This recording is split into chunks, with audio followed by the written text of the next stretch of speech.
Hey guys, welcome back. This is just a quick video on the Endless Dungeon event. So this is my starting team. Akai is used for his global shield, so I don't have to worry about healing, and eventually I'm gonna switch him out for Lolita.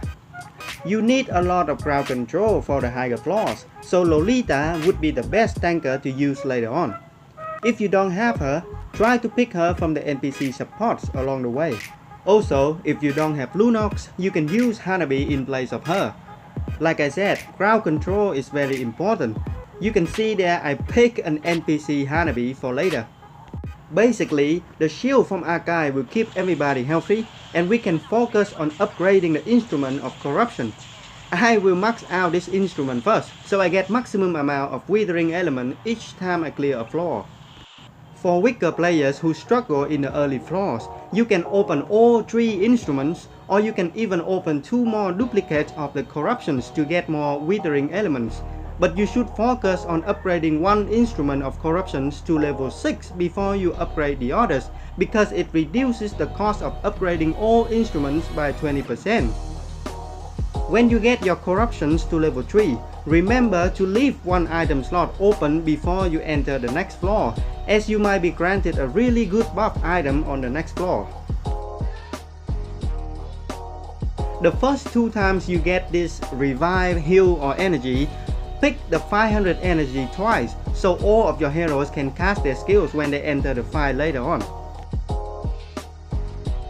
As for the buffs along the way, pray that you get this Vine Entangle buff. It's the best way for you to reach the highest floor possible. It's because you can combo it with the Midnight Nightmare to damage the enemies. Basically, enemies who are inflicted with any crowd control effects will be damaged by Midnight Nightmare. You can abuse this extra damage at the higher floors where your heroes no longer able to deal significant damage to the enemies. The Nightmare buff will continue to damage enemies. That's why Lolita is the best tank choice, as she can AoE stun everybody. Song of Fire. Lava burn. Warrior redemption.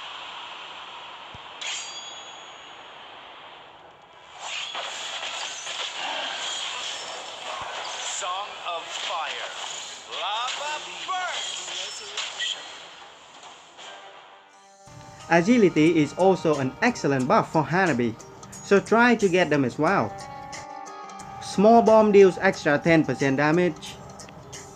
Anything to do with your energy regain is great, as you will need to spam your crowd control skills on the higher floors. Deal more damage based on enemies' HP. Remember to pick damage buffs or HP buff based on equipment. This will give you more heroes options from all factions rather than a single faction. The most dangerous enemy in the dungeon is Angela.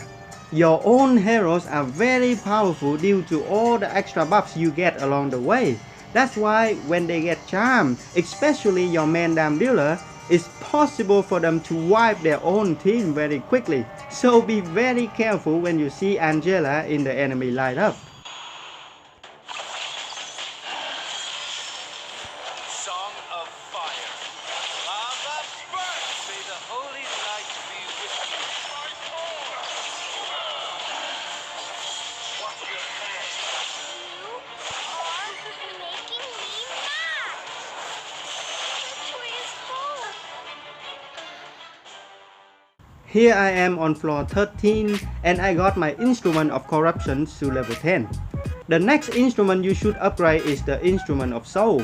I recommend you to get it at least level 6 before you work on the last one, as it grants you an invincibility effect for your hero similar to Argus.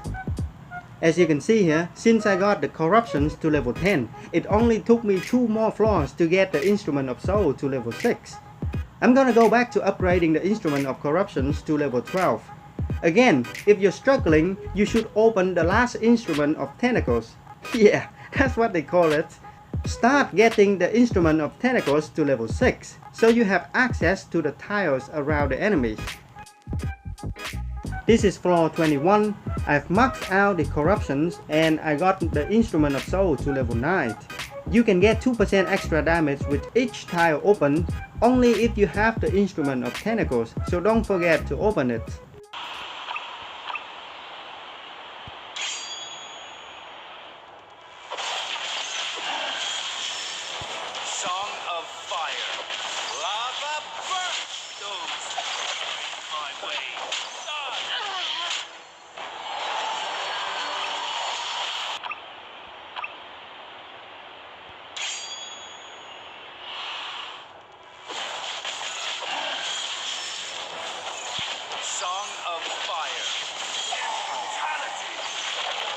or darkness.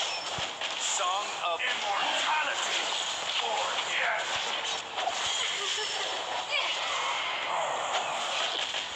May the holy light be with you. They all must die.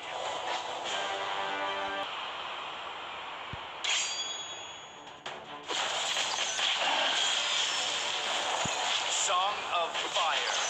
Lava burn. Chicken wing.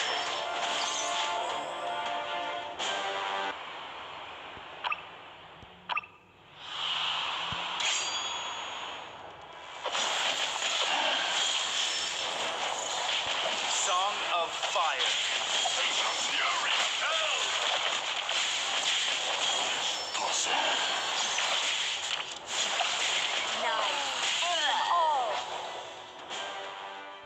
Oh man, I'm only on floor 35.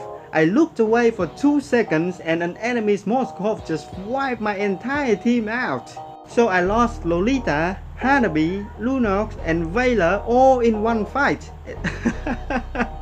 Oh man, I have to wait 21 hours for the dungeon to reset, so I can't show you the higher floors. I'll record the higher floors when my dungeon reset later. Don't make the same mistake, guys. You can die in 1 second. So yeah, pay attention when you're in this dungeon.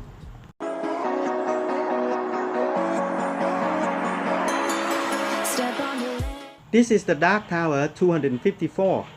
The Dark team doesn't have any way to deal with Franco, so I usually use Moskov as the sacrificial lamb for Franco's hook. I was stuck in this stage for a while, but for some reason, when I set up my team this way, Franco actually hooked Argus instead. And I ended up beating it, so I thought I'd share with you guys this fight.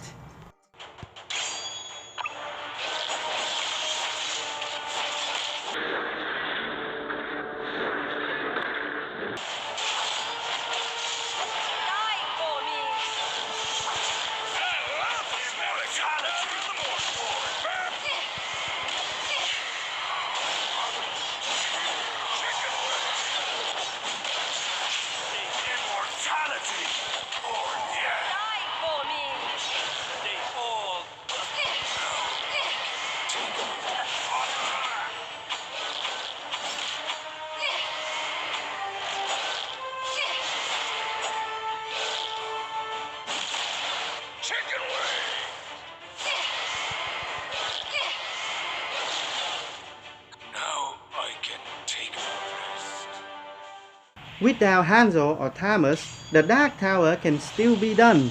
You just need a lot of power. Hellcut is actually really good if you can keep him alive, so is Moskov.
Right, I'll see you guys in the next video. Have a great weekend. Bye.